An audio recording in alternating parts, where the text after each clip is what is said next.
এই অসমৰ কাৰণে গৌৰৱ, অসমীয়া হিচাপে আমি গৌৰৱান্বিত যে বটদ্ৰৱাৰ দৰে প্ৰকল্প আজি ইমান ধুনীয়া হৈ পৰিছে।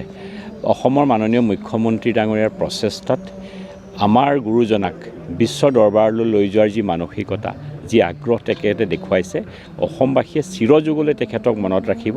আৰু এই প্ৰকল্পৰ অৱস্থা আজিৰ পৰা কি আছিলে কিছুদিন আগত, এইটো আজিৰ যি অৱস্থা হৈছে, এই অৱস্থাতে সঁচাকৈ আমি অসমীয়া হিচাপে নিজকে গৌৰৱ অনুভৱ। এসময়ত মিয়াৰ দখলত আছিলে এই ভূমি লাহে লাহে নহয়, গোটেই এনেকুৱা এটা দিন পালেগৈ হয় যিটো গোটেই বটদ্ৰৱা থানখনৰ অৱস্থিতি কি হ'ল হয় তাৰ কাৰণেও চিন্তনীয় আছিলে। কিন্তু আজি সেই থানক পুনৰুত্থান কৰি পুনৰ ভূমিসমূহ উচ্ছেদৰ পৰা অধিগ্ৰহণ কৰি আকৌ এই ধুনীয়া প্ৰকল্প বনোৱাৰ কাৰণে অসমীয়া মাননীয় মুখ্যমন্ত্ৰী ডাঙৰীয়াক মই ধন্যবাদ জ্ঞাপন কৰিছোঁ। আচলতে বিগত সময়ত অচিনাকি মানুহবিলাকৰ বিৰুদ্ধে চৰকাৰবিলাকে তেনেকৈ কোনো ধৰণৰ ব্যৱস্থা গ্ৰহণ কৰা নাছিলে। বিজেপি চৰকাৰে এই ক্ষেত্ৰত কঠোৰ স্থিতি গ্ৰহণ কৰিছে। গতিকে 2016 চনৰ 23 ছেপ্টেম্বৰত আজি আমাৰ য'ত প্ৰকল্প 29 তাৰিখে আপোনাৰ উন্মোচন কৰা হ'ব, এই প্ৰকল্পৰ স্থান 2016 চনৰ 23 ছেপ্টেম্বৰ বিজেপি নেতৃত্বাধীন চৰকাৰখনে ইতিমধ্যে বেদখলমুক্ত কৰিছে।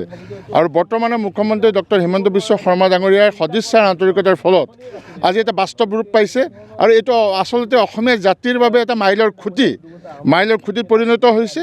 আৰু এইটো প্ৰমাণ কৰিছে যে সদিচ্ছা আৰু আন্তৰিকতা থাকিলে নিশ্চিতভাৱে সকলো কাম কৰাৰ কাৰণে সম্ভৱ হ'ব।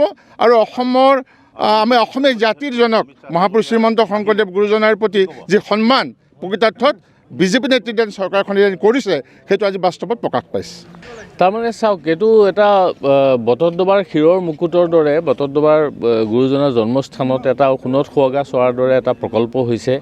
আৰু এই প্ৰকল্পটো আমি অতি আনন্দিত যে অহা 29 ডিচেম্বৰ তাৰিখে অসমৰ ভাৰতৰ গৃহমন্ত্ৰী ডাঙৰীয়াই আহি উন্মোচন কৰিব। আৰু গোটেই বিষয়বিলাক তজবিজ কৰাৰ বাবে মুখ্যমন্ত্ৰী ডাঙৰীয়া আজি আহিছে। আমি অতি আনন্দিত। মুখ্যমন্ত্ৰী ডাঙৰীয়াক বিশেষভাৱে আমি ধন্যবাদ জনাব লাগিব এইকাৰণে যে তেখেতৰ উদ্যোগতেই গোটেই বটদ্ৰৱাৰ কায়াকল্প ইতিমধ্যে পৰিৱৰ্তনৰ প্ৰক্ৰিয়া আৰম্ভ হৈছে। আমি অতি আনন্দিত। আৰু মই ভাবোঁ যে অসমৰ মানুহে যেতিয়া আহি এই প্ৰকল্পত এবাৰ সোমাব, তেতিয়া অসমৰ মানুহেও কেনেকুৱা ধৰণৰ এটা সম্পূৰ্ণ নতুন বস্তু, যিটো অসমত আমি কাহিনীও কল্পনাও হয়তো কৰা নাছিলোঁ, তেনেকুৱা বস্তু এটা আমি দেখিব। মই ভাবোঁ যে এইটো এটা অতি আনন্দৰ বিষয়। আৰু আমি আদৰণি জনাবলৈ মুখ্যমন্ত্ৰী ডাঙৰীয়াক ধন্যবাদ জনাবলৈ ইয়াত অপেক্ষা কৰি আছোঁ।